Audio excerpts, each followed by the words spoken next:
From Boardwalk Hall, Atlantic City, New Jersey, this is the main event of the evening, being brought to you by Bob Arum's Top Rank Incorporated, in association with the Tournament of Contenders. Main events, the Rums of Puerto Rico and Tecate. 12 rounds of boxing for the WBA Welterweight Championship of the World. Supervising for the WBA, York Van Nixon. The judges scoring this bout are from South Africa, Stanley Christodoulou. From New Jersey, Eugene Grant. And from Pennsylvania, Alan Rubenstein. Third man in the ring is referee Randy Newman. And now, ladies and gentlemen, Mexico and Puerto Rico once again for a world title. We find out who is El Más Macho. Introducing first, fighting out of the blue corner, he steps in wearing white trunks trimmed in gold and blue. He weighed in officially at 147 pounds with a professional record of 18 victories, only 3 losses, 2 draws, and 8 of his victories coming by way of knockout. One of the stars of the Contenders Season 1, representing Guadalajara, Jalisco, Mexico, and fighting out of Los Angeles, California, Alfonso Gomez.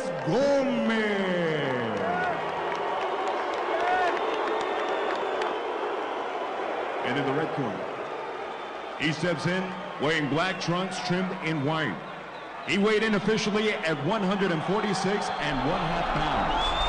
Since representing his homeland of Puerto Rico in the 2000 Olympics, he's gone on to compile an undefeated professional record consisting of 31 victories, with 25 of those victories coming by way of knockout, including 2 world titles, defending his WBA Welterweight Championship of the World. De Caguas, Puerto Rico, Boricua to the bone, Miguel Ángel Cotto.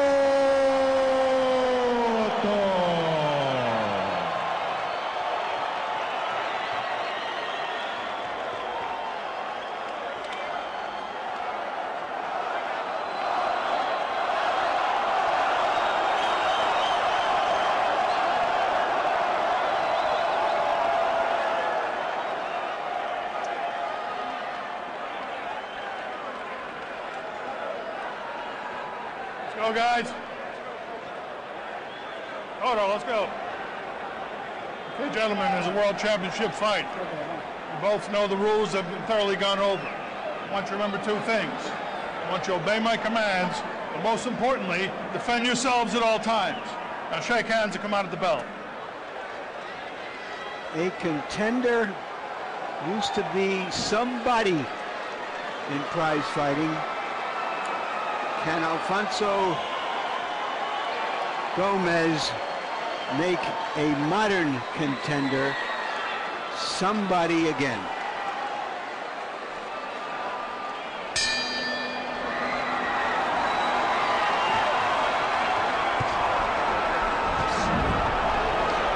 Round 1 begins, and Miguel Cotto steps out and throws 3 or 4 fast punches as if he wants to start fast.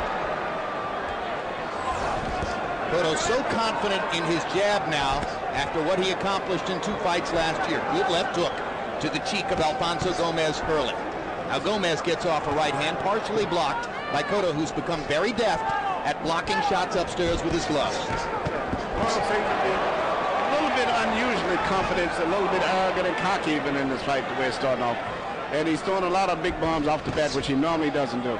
Well, he says that mentally, Emmanuel, beating Shane Mosley has taken him to another level, has given him a deeper confidence based on his understanding that he can beat anybody. If he can beat somebody like Mosley, he can beat true superstars of the sport.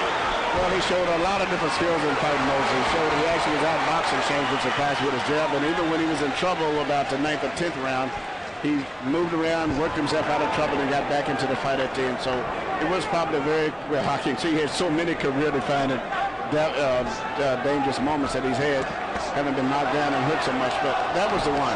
He's already put a lot of leather on Alfonso Gomez in the first round, and Gomez's face has reddened in the middle, on the nose and above the nose from the accuracy of Cotto's early assault. Cotto is surprisingly quick with the straight right hand, and one of his advantages there is he throws that shot straight down the middle. There's no loop in Miguel Cotto's right hand. No, he's a good puncher. He does a variety of everything. Body punches, head punches, jab, right, everything.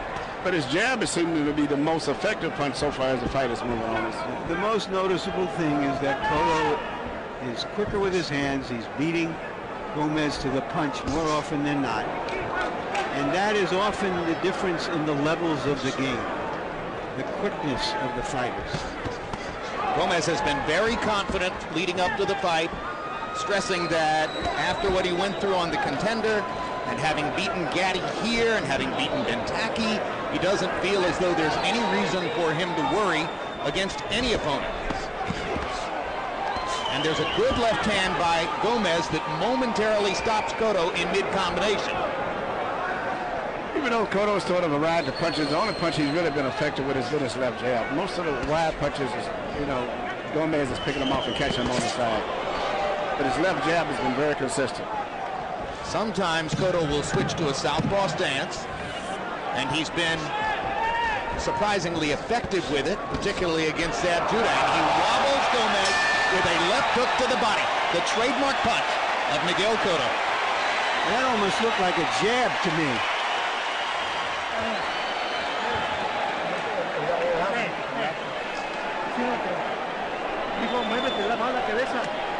Come on, move. See, he's putting in the jab. He's putting in the jab. Move, move to the right and move your head.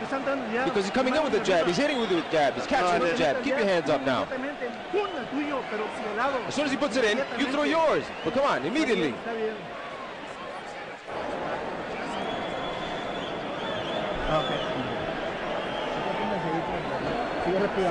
on, breathe. Keep your defense up. Keep your defense up, especially when you come in. Yeah, work. Come on. He has no resistance at the body. CompuBox numbers in round one, it was all Miguel Cotto. 27 out of 63, including 13 out of 32 jabs. Gomez showed his mettle, landing 12 out of 55 punches, but none with the kind of authority that Cotto was able to demonstrate. Good body shot with the right hand this time by Cotto. And you heard Alfonso Gomez Sr. saying to his son between rounds, you've got to stop his jab, you've got to counter with your own jab as soon as he throws it. Him up. Gomez came out of the Contender Series with a reputation as a brawler, primarily because the edited highlights in those shows showed him brawling, but he really has skills. He's really a boxer puncher. He threw 37 jabs around against Gatti, but he's just getting beaten to the punch here. And getting moved by the punches with which he's hit. I was going to say, Gomez fights with his legs so far apart that he just has very bad balance, and so it's easy for him to get knocked off balance, so to say, because his legs are so far apart.